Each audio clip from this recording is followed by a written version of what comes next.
எதிர்பாராததை எதிர்பாருங்கள். அதுதான் தமிழ்நாடு அரசியல். நம்ம ஓபிஎஸ் இருக்கார் இல்லையா, அவர் வந்து தாவேக்கால இணைய போகிறாராம். அதுக்கான பேச்சுவார்த்தை நடந்துக்கிட்டு இருக்கான். என்ன நடக்குது அப்படின்றத இந்த வீடியோ ஃபுல்லாக பாருங்கள், உங்களுக்கு புரியும். நியூஸ்ட்ரா அப்படின்ற இந்த சேனலை சப்ஸ்கிரைப் பண்ணி வச்சுக்கோங்க.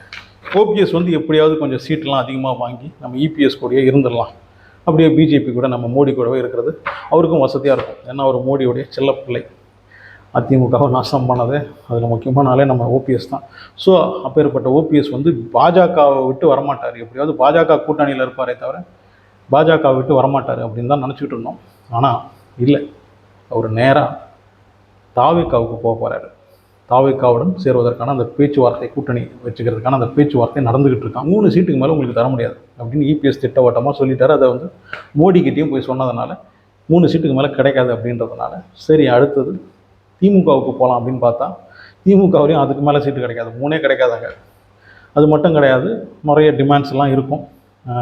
எதுவும் பெருசாக ஒன்றும் செய்ய முடியாது திமுகவுக்கு போனால்.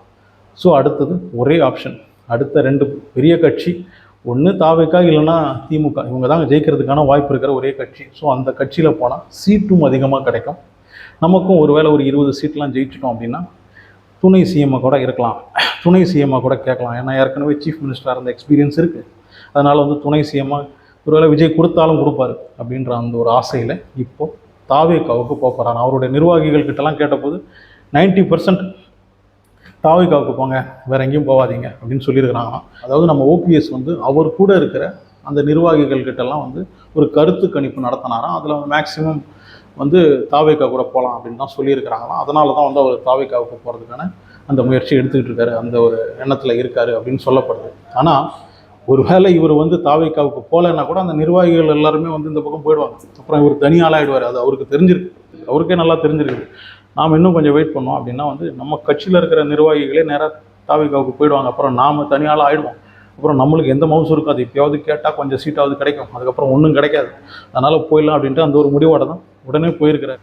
ஏன்னா இபிஎஸ் இருக்கிற அதிமுகவிலிருந்து பல தலைகள் வந்து தாவேக்கா பக்கம் போகிறதுக்கு இருக்காங்க. ஸோ அந்த மாதிரி இருக்கும்போது எல்லாருக்குமே தெரிஞ்சிருக்கு, ஒன்று திமுக இல்லைனா தமிழக வெற்றி கழகம் தாவேக்கா.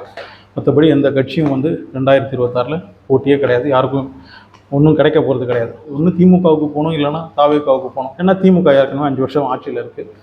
கண்டிப்பாக சில அதிருப்திகள் இருக்கும். அதனால் வந்து ஒரு ஆட்சி மாற்றம் வர்றதுக்கான வாய்ப்பு இருக்குது. அப்படி ஆட்சி மாற்றம் வந்தால் அதுக்கு ஒரே வாய்ப்பு தாவேக்காவுக்கு மட்டும்தான். ஸோ அந்த ஒரு கட்சிக்கு போகலாம் அப்படின்ற முடிவில் தான் பலரும் அந்த பக்கம் போயிட்டுருக்காங்க. ஸோ ஓபிஎஸ்க்கு டைம்லாம் கிடையாது. அவருடைய நிர்வாகிகள் ஒருத்தராக அந்த பக்கம் போகிறதுக்கு, அதாவது விஜய் பக்கம் போகிறதுக்கு ரெடியாக இருக்காங்க. ஸோ அதுக்கு முன்னாடி நம்மளும் சேர்ந்தே போயிடலாம் அப்படின்னு தான் இப்போ அந்த ஒரு முடிவோடு அவர் இருக்கார். அவருக்கு ஒரு 20 சீட்டு கிடைக்கலாம். அவர் 38லாம் சொல்லிகிட்டு இருக்காரு. 20 மேக்ஸிமம் 20, அவ்வளோதான், அதுக்கு மேலே கிடைக்காது. வேற எங்கேயுமே அது கூட கிடைக்காது. திமுகவுக்கு போனால் 1 2, அதிமுகவில் அவர் சொல்லிட்டார் 3 தான், அதுக்கு மேலே கிடையாது அப்படின்னு. ஸோ தாவேக்கா தான் சான்ஸு. நம்ம டெப்டி சிஎம் ஆகலாம், அதுக்கப்புறம் துணை முதலமைச்சரும் ஆகலாம். ஏற்கனவே சிஎம்மாக இருக்க அந்த அனுபவம் இருக்குது. அதை வச்சு துணை முதலமைச்சர் பதவியும் கேட்கலாம் நம்ம விஜய்கிட்ட அப்படின்ற அந்த முடிவுலாம் இருக்குது அவருக்கு. என்கிட்ட பல வருஷமாக இருக்கிற நிர்வாகிகளின் பேச்சை தான் இனிமேல் நான் கேட்க போகிறேன். அதனால் வந்து அவங்க ஆசைப்படுறது தாவேக்கா தான்.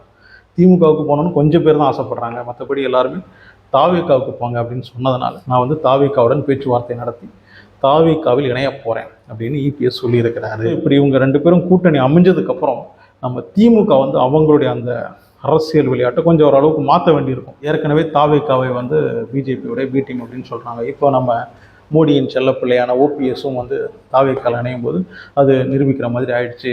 மோடி சொல்லி தான் வந்து, இல்லைன்னா அமித்ஷா சொல்லி தான் இந்த பார்ட்டிலேயே வந்து சேர்றாரு, தாவேக்காவில் வந்து சேர்றாரு ஓபிஎஸ் அப்படின்ற மாதிரிலாம் அவங்களுடைய அந்த நரேஷனை வந்து மாற்றுவாங்க. தாவேக்காவும் பாஜகவும் கூட்டணி இப்போ அமைக்கலைன்னா கூட எலெக்ஷனுக்கு அப்புறம் அமைக்கிறதுக்கான வாய்ப்பு கூட இருக்குது. ஏன்னா வந்து ஒரு 4 சீட்டு 5 சீட்டு மட்டும்தான் வந்து விஜய்க்கு தேவை வந்து ஆட்சி அமைக்கிறதுக்கு. அந்த மாதிரி ஒரு சூழ்நிலை வரும்போது அப்போ பாஜக கையில் ஒரு 4 5 சீட்டு இருந்ததுன்னா கண்டிப்பாக அவங்க வந்து தாவேக்காவுடன் இணைவாங்க. அப்புறம் அது வந்து எந்த மாதிரி ஆட்சியாக இருக்கும் அப்படின்னு நமக்கு தெரியும். ஒரே ஒரு சீட்டை வச்சுருந்தா கூட பாஜக ஒரு கட்சியில் இருந்தாங்கன்னா அவங்க தான் அந்த கட்சியின் ராஜா, அவங்க கையில் தான் அந்த கட்சி இருக்கும். ஸோ அந்த மாதிரி ஒரு வாய்ப்பும் இருக்குது.